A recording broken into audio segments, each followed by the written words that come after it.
Hey y'all, welcome back to Poplar Creek Farm. I am in my kitchen today because, as you saw in my last video, I have a ton of apples to work up. So my goal today is to work up as many of the apples as I possibly can. I'm hoping to get the majority of them worked up. I'm gonna save some for this weekend to make an apple pie, or a couple, probably 2 apple pies. My dad loves apple pies. That's like his favorite thing, his favorite dessert. As does my father-in-law. So, and they like 2 different types of apple pies. My dad likes a traditional apple pie, double crust, very traditional. My father-in-law likes a Dutch apple pie, which is the apple pie with the crumbly stuff, as he says. So I'm probably gonna make both of those to be able to have to be able to give to family at some point whenever we get to see them. But I want to make up applesauce with the majority of these apples. I have an entire 5-gallon bucket of apples that are a wild cultivated apple. They're green apples, and they're very tart, but they're really good for applesauce. And then I have 2 6-gallon buckets, almost full. They're probably close to 5 gallons full, of red apples that are more of an eating apple, pie apple type thing. So I want to get all those worked up, or again, the vast majority. It is also a rainy, dreary day, and so there's no work to be done outside. And I'm actually getting to the point where I'm going to be done working outside for the most part for the year. I picked a bunch of tomatoes yesterday. A lot of them are underripe still because it was going to rain today, so I wanted to get them picked. But I'm thinking like the next week or 2, we'll be pulling everything out and kind of resetting the garden completely going forward. So I need to get stuff done inside when I have the opportunity because I am going to be working in the garden to pull everything out very soon. So the basic things that we need, what I do. Now, you can do apples differently. Growing up, my mom made applesauce for us always. She didn't can it, she froze it. We can it obviously here, but I make applesauce very similarly to my mom. Now, I do follow the ball canning recipe in the sense of how much like lemon juice needs to be added and things like that. And I do kind of follow it for the sugar and the seasoning. So I don't follow it 100%, but the lemon juice is the one thing that I do follow.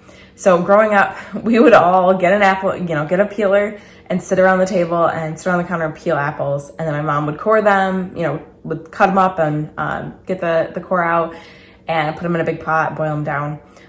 Then as we got older, she did get one of these, which is the apple peeler core slicer doohickey. And these make the job a lot easier. It's still not super easy, but it's a lot easier.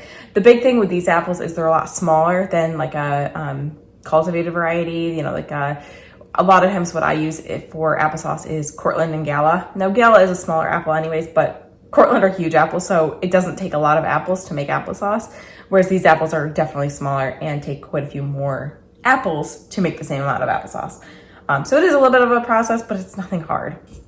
The other way to do it, a lot of people do, is they will quarter them. A lot of times they take out the core before they do this. If I were to do it, I would, because many people know apple seeds are actually very high in arsenic.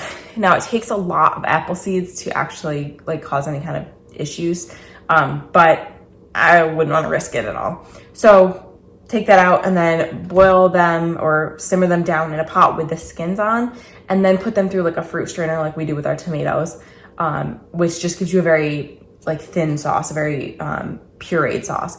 I actually prefer a little bit of a chunkier applesauce. That's what I grew up with. My mom always had our sauce a little bit chunkier. I'll show you at the end what this sauce will look like, and you'll see how it's a little bit chunkier than a typical sauce. It's not a store-bought, fully uniform sauce. And it is I do make an apple cinnamon sauce. It's not just a plain applesauce, it is cinnamon. All right, so with this apple peeler, there are ones that attach right to the countertop that kind of clamp onto the countertop. And I think that's the kind my mom had. And a lot of people like those because the suction can be hit or miss with these. But this one is it works really well. So you just kind of hold it on. Oh, it's already off. Hold it on, push it down, and then clamp that. And it really doesn't move. I mean, it'll start to move a little bit as everything starts to get wet from the apples. But it's nothing terrible. So let's go ahead and work some up.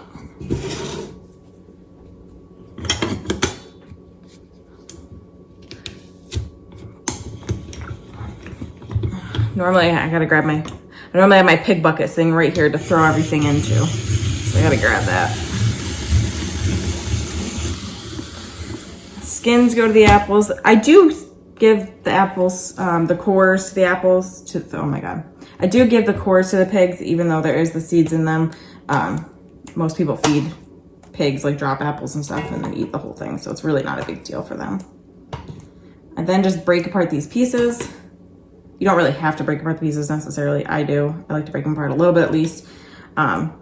There's always like a little bit on some of the slices, a little bit of the skin left, and I just take that off and then pop. And that's it. 1,000 more apples to go.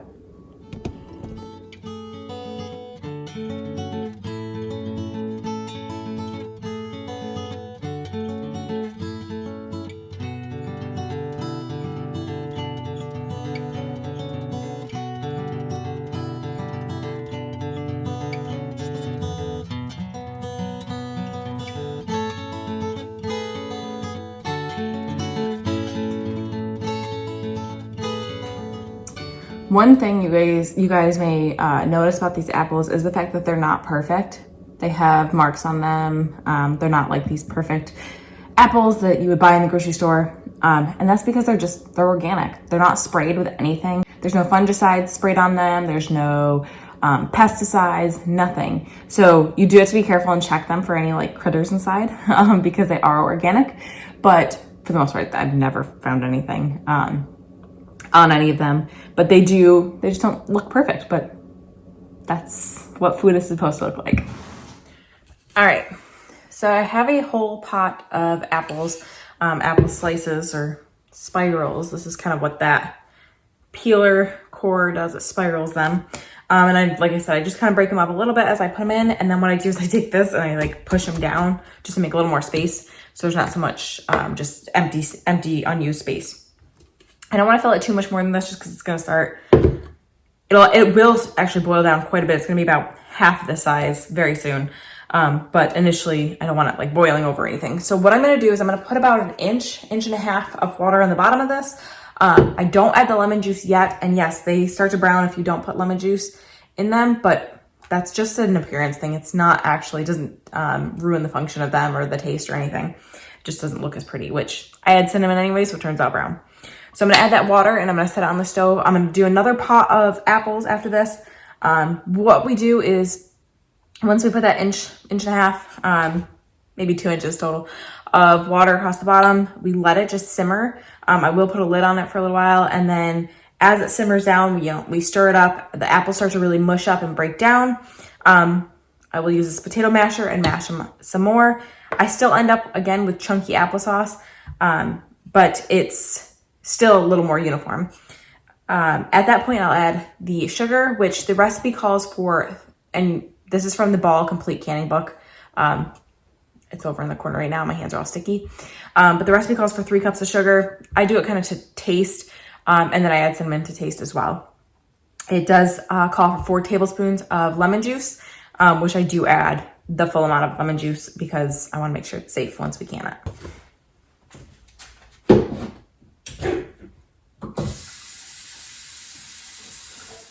So adding the water on the bottom is mostly just to prevent burning. You don't want the bottom, because if you put this on the stove with just apples in it, the bottom apples are gonna get burnt. It's really hard to stir initially, and so they'll burn, and obviously you don't want that.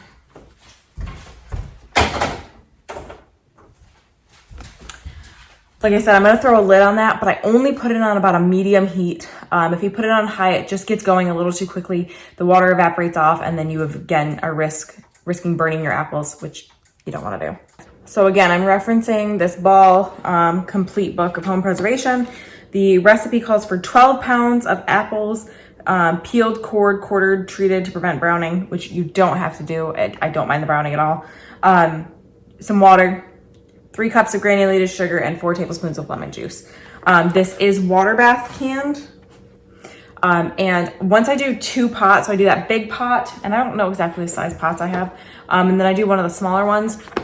By the time they are all cooked down, seasoned, everything else, and I combine them, it makes about 7 quarts total of applesauce to can. So this calls for 20 minutes of canning for quart jars, And that's exactly what I do. So this is what the applesauce looks like after it's been boiled down. Like I said, it's chunky. You can see the chunks throughout it, which is how I like it.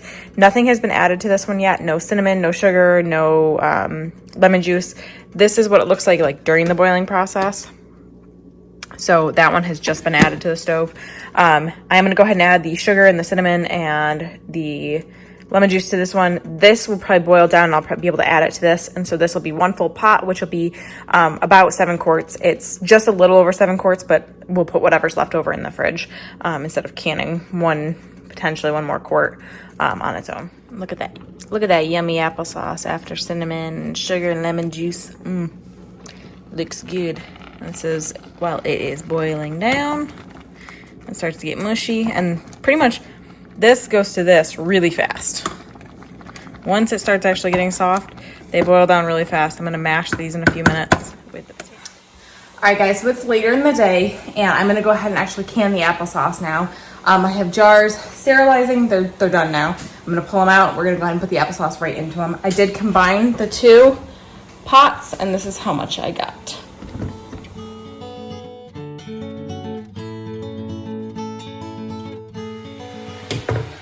All right, so what I'm gonna do is I'm going to stick this in my jar. I'm gonna fill it up to the fill line. You want about a 1 inch, I believe. Let me just make sure it's 1 inch headspace. The recipes always tell you what headspace you need. Half inch headspace. Ooh. And I'm just gonna fill.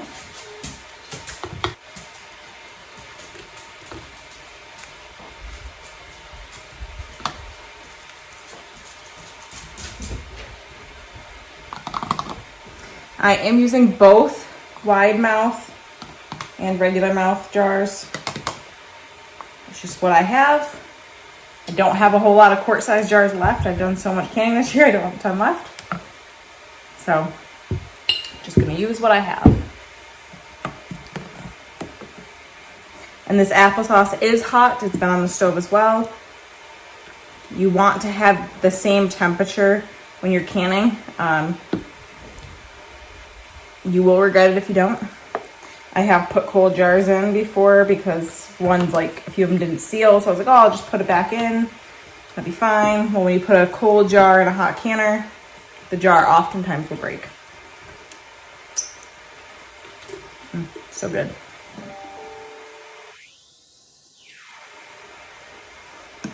Applesauce for me is one of those really nostalgic things, foods to make and can. Obviously, like I said, my mom didn't can ours. She always froze it, but it's very nostalgic still for me to do our own applesauce because I grew up, I always had homemade applesauce.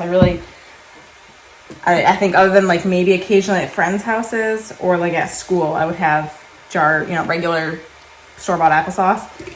But I didn't even like it growing up because this was the applesauce I knew. I didn't know store-bought applesauce, not really. The taste was so foreign to me and so tasteless that I didn't like it. Now I will take a paper towel and wipe all the rims, making sure that there's nothing on it that is going to make contact with the seal. If there's some food residue in between the seal and the jar, it will not seal properly, and it is not safe for consumption. So very important to make sure your jar lids or your jar rims are dry and clean. I do always use brand new lids. Some people I do know reuse them. I do not. And yes, you're technically supposed to wash your lids and like clean them and everything. I never have. I've never had issues. I guess it's the same thing as reusing them then, like not following the rules exactly, but do as I say, not as I do. Wash your lids. Some people boil them. I don't think you're actually supposed to.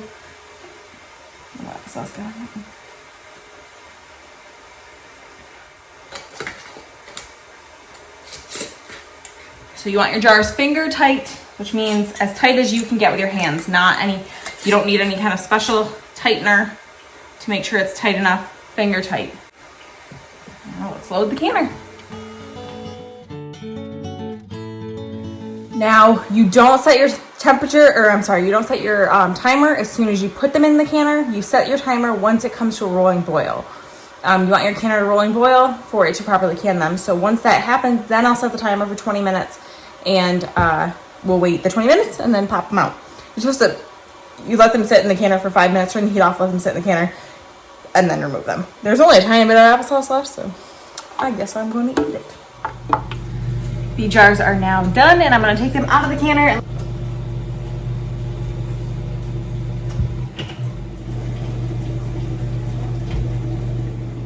There are all 7 glorious cans or jars of canned applesauce. So basically now we let them sit here. Once we hear that lovely pop, we will still let them sit. They have to cool completely, and you really want to let them sit for about 24 hours. Then we'll take the rings off. You want to take the ring off because it can cause rusting of the actual ring, but it also can cause a false seal. So basically it holds it sealed, but it's not really sealed. If you were to take a jar off the shelf that didn't have a ring on it and you were easily able to take the lid off, then you know that it's not sealed. But if the ring is on and you go to take that lid off, sometimes it can seem like it's really on there, but it's not. So we do want to let these sit for 24 hours, cool, and then take those rings off, and we'll put them on our new canning shelves in the basement. So thank you guys so much for hanging out with me today as we canned all this applesauce. Remember, we're growing today for a better tomorrow. Please like and subscribe and join me on the next one.